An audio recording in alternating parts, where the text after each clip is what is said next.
Howdy folks, Dave here at Thunder Mesa Studio, coming to you with part 6 of my HO scale Christmas layout build, the Santa Fe and St. Nick. Back in part 5 we built this winter scene back here with the pond and the bridge, and in this episode I'm going to put together the little town of St. Nicholas itself and dress it all up for the season. As I record this, it's actually December 24th.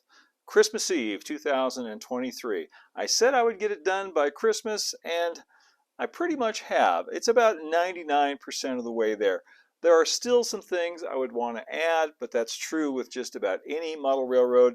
The most glaring example, the thing that's missing, are signs on the buildings. I just simply ran out of time for that. But I think maybe this will be something that I get out about every year at Christmas time and add a little bit more. So there's always more to add to a model railroad, which is kind of the final lesson of this build. Now, without any further ado, let's jump right in and take a look at how I put these structures together. I chose these Walthers Merchants Row kits for this project because you really get a lot of bang for your buck with these. Each kit builds into kind of a city block, 3 or 4 commercial downtown structures. And the architecture is correct for just about any American small town from the 1890s right up until the present day, so they should work great for this project. Another nice thing about these Merchants Row kits is that each one comes with a base with a cast-in sidewalk all the way around it.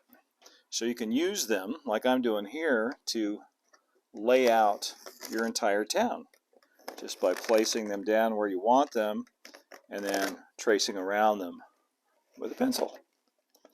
I've decided to start with the rearmost structure, which is the Merchants Row number 4. Just like the water tower, these are injection molded plastic kits and can really benefit from some paint. I already removed everything from the sprues and cleaned up any flash with my hobby knife. And got some primer on these. Nice brick red, which is a good place to start since the buildings are brick. And now I'm engaged in the most difficult and time-consuming part of these kits, which is painting all the details, painting the doors and windows. And there's really no better way to do this than, brush painting with a small brush. You just got to take your time and you can come up with your own color schemes for these. I would recommend sticking to earthy tones, greens and browns and tans and dark reds and things like that. That's going to look the most realistic and natural on these kind of brick buildings. And if you have a hard time coming up with your own color scheme, they actually have some really good suggestions right there on the box. So don't be afraid to copy that. One thing, though, that will make this job a little easier is doing it while the pieces are still in the flat, like I am here, rather than, building the whole structure and then trying to go back and paint all these intricate bits and pieces. Well, that took a minute, but we got all of the doors and windows painted and all the trim and everything. And while this is still flat, the next step is going to be to apply the glazing to all of the windows. And all of that is provided in the kit, and they're numbered so you can match them up to the different windows on the building. To apply this glazing, I'm going to use some Zap Canopy glue, which works better than just about anything else. Dries clear, doesn't fog the windows with little blooms like, say, cyanoacrylite might do. I just like to take a small brush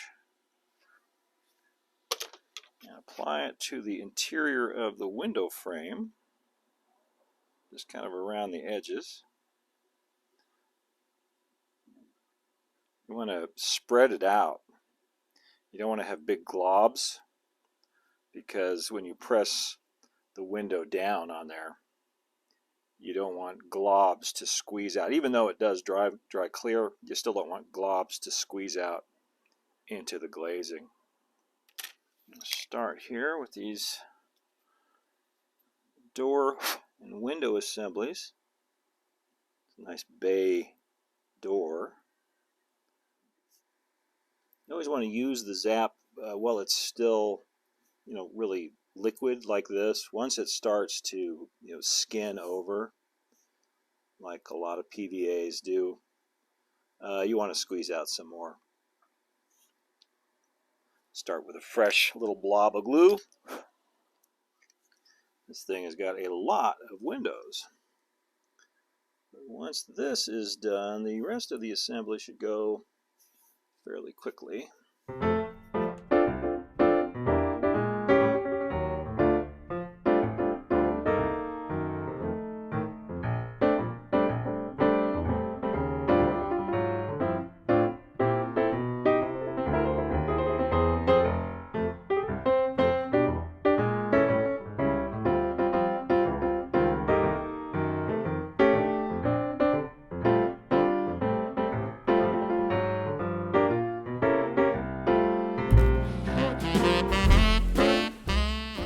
Buildings are all going to have lights inside, but I'm not going to detail the interiors, so I need to fog all the windows, and the easiest way to do that is with some Scotch Magic tape. Just lay it down over the glazing and then trim off the excess. And that will allow the light to shine through, but you won't be able to see anything on the inside of the building.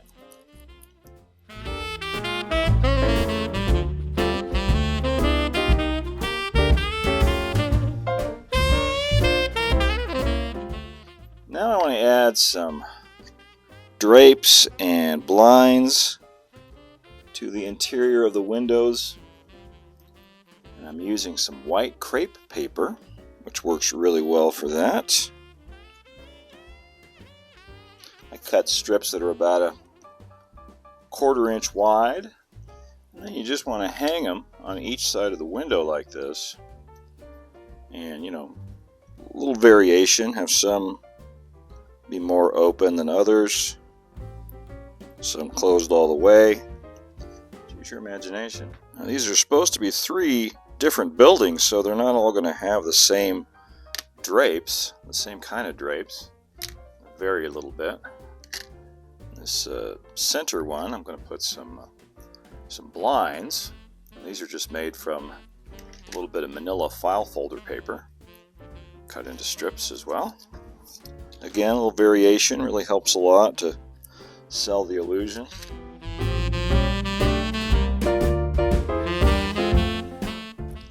More variety on these middle windows. Got some dark green art paper I'm going to use to make canvas blinds.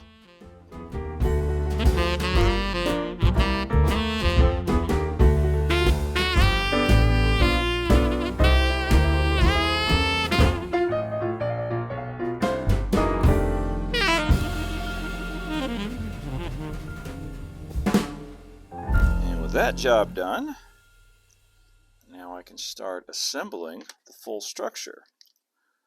First thing I want to do is glue the front wall onto the base.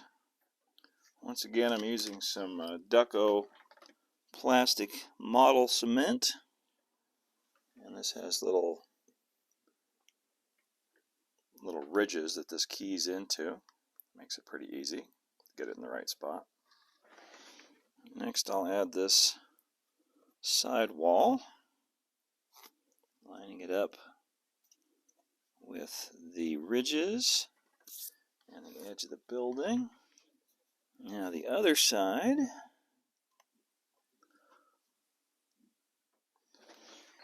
And then the back wall.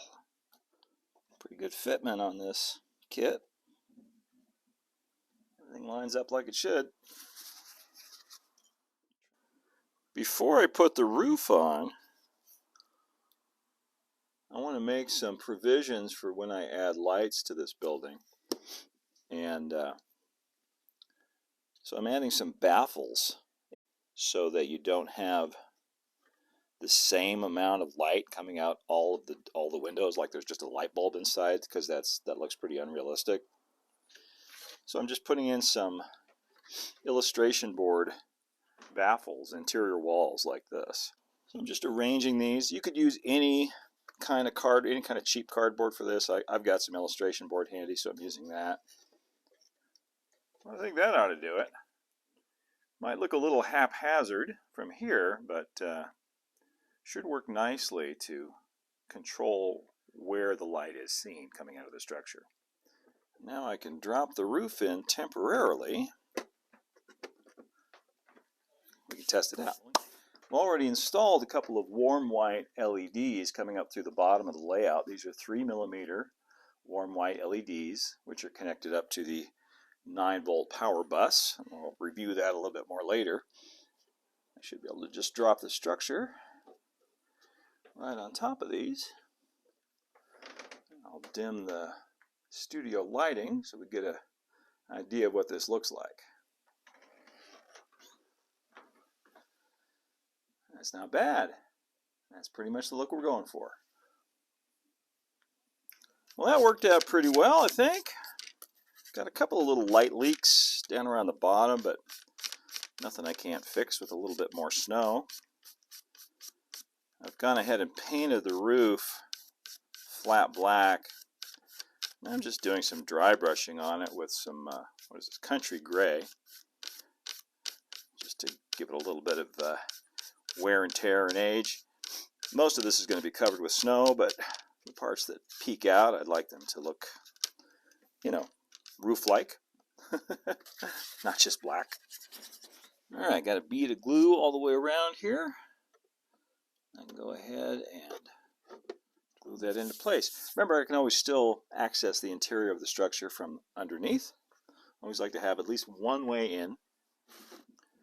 Now the tops of these firewalls can be glued in. They just go in these little slots up here. Now I can add the brick chimneys, and there's some subtle little indentations for those in the roof, where those are supposed to go. Got this one that's basically just half a chimney. That snaps in right like that. One thing you always see on the back walls of flat roof buildings like this are these downspouts and scuppers. It's a nice detail that is included with the kit. Well, so far so good on this. I still have signs and some details, some holiday decorations, weathering, and snow to add. But before I do all that, I think I want to go ahead and build the other two city blocks, get those ready to go, and so then I can finish them all up at the same time. The plan now is to build these two remaining kits pretty much at the same time to finish out our little town square. And if you'll forgive me, I'm going to time lapse most of it, and that's because the construction is almost identical to the one we just built, so you're really not going to be missing anything. So see you on the other side.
those together turned out to be quite the project.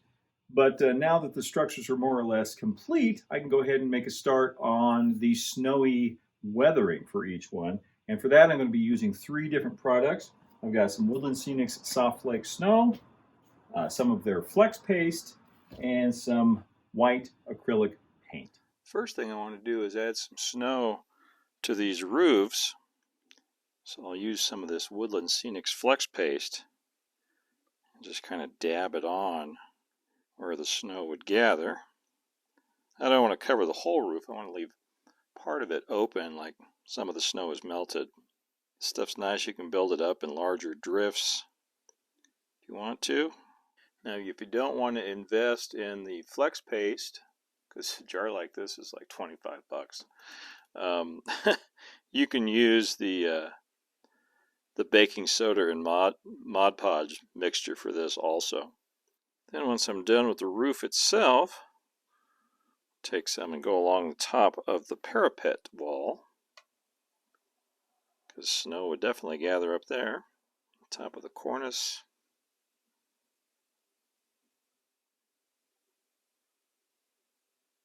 And then I want to add some down here along the sidewalk as well.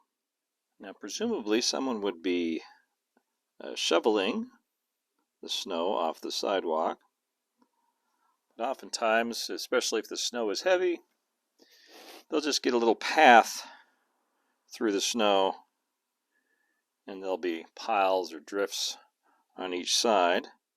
Usually you want to make sure pathways to the doors are clear, things like that. Just, where it would be logically shoveled away. And now while that Flex Paste is still nice and wet and goopy, I'll sprinkle the flake snow all over it, and it will act as a adhesive and hold it in place. I like to do it in a little box like this or a tray, that way I can save the rest of the snow that falls off of the roof. You can repeat this step a couple of times, depending on how much snow you want. And when you've got good coverage, just kind of lift and shake, get most of that excess off. And then next, I want to use my white acrylic paint and add snow, look of snow, on all of these ledges, because snow would definitely gather. And I found the best way to really model this is just with some thick acrylic paint and a small paintbrush. This is a 4-0 paintbrush. And again, you just want to dab it on. Very similar to the Flex Paste, but the acrylic paint is a little bit easier to work with, so I'm using that instead of Flex Paste in this application. All of these little architectural details would collect snow on them. The windowsills would have snow. Sometimes the window frames themselves. Alright, that's the basic look we're going for. Now I just need to do the other 2 buildings.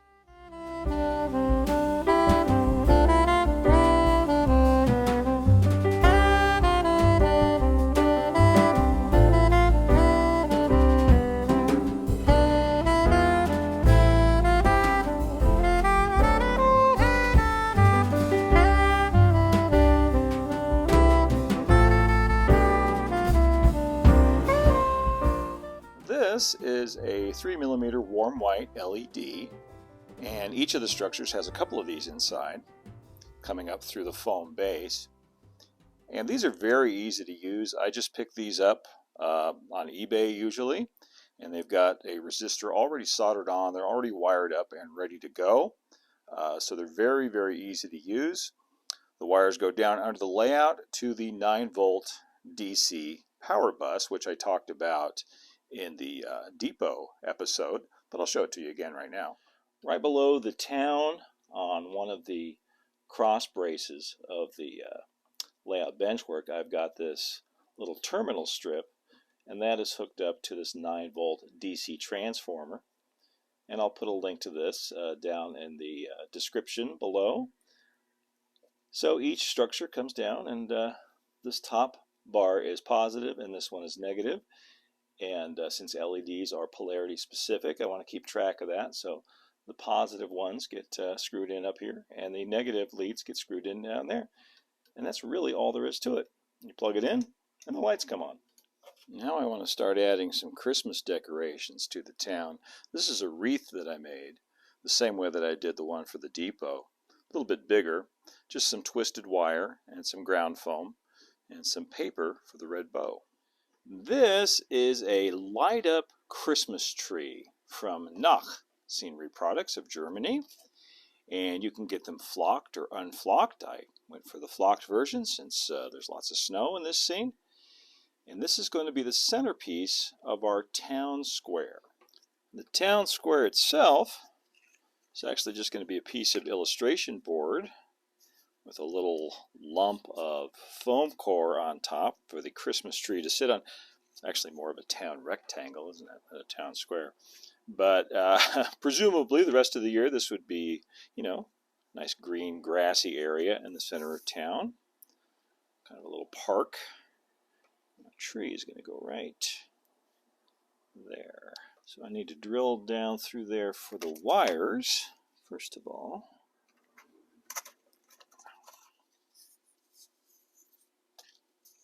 Then I can glue the tree in place with some CA. Now I want to paint this whole thing with white glue. And we'll sprinkle on some snow. Use a bamboo skewer to put a hole down through the foam. Brush some white glue on here. Run the wires down through the hole.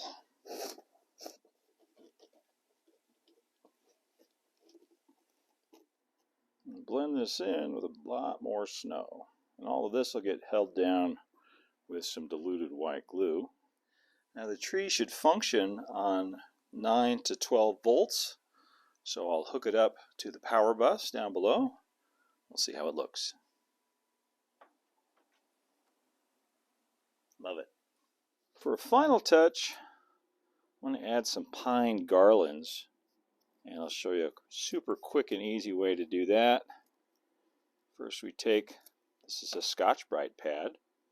We cut some strips. This is about 1/8 of an inch. And you kind of roll it in your fingers.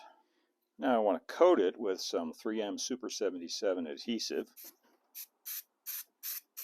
Then I've got some dark evergreen ground foam. This is from Scenic Express, but just about any brand would work.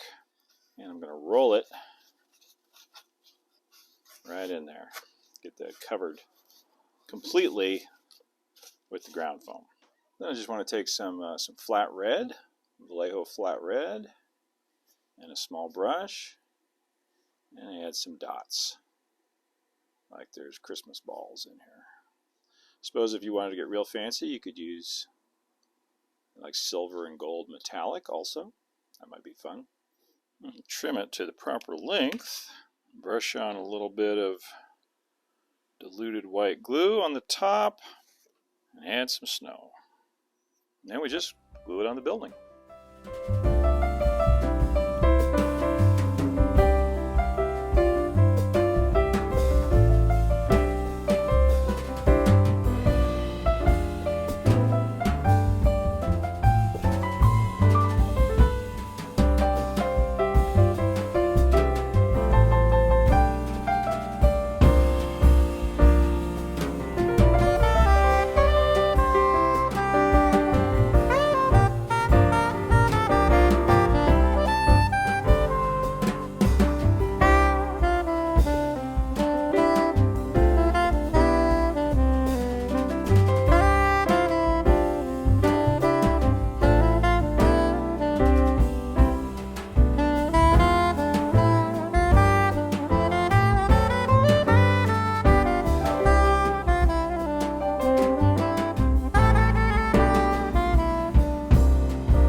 Okay, the scene is set. The townsfolk are all in place. Must be time for Christmas.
And there it is, the Santa Fe and St. Nick in its final state for Christmas 2023. I really had a lot of fun doing this. It was really fun and interesting to work in a different scale for a while, HO rather than my usual ON30. Really enjoyed it quite a lot. I hope you enjoyed coming along with me too on the journey, especially those of you who watched all the way from episode 1. If you're new to the channel, I hope you will subscribe and hit that notification bell so you'll see all the things coming from Thunder Mesa Studio for the remainder of the year and in the new year 2024. Until then, you can also follow us over on Instagram at thunder.mesa and see what's new on the Thunder Mesa Studio website at thundermesa.studio. And of course, if you really enjoy what we're doing here at the channel and would like to show your support, you can do what these great folks did and go over to patreon.com/thundermesa and show your support there. Until next time, keep moving forward, my friends. Merry, Merry Christmas, and adios for now.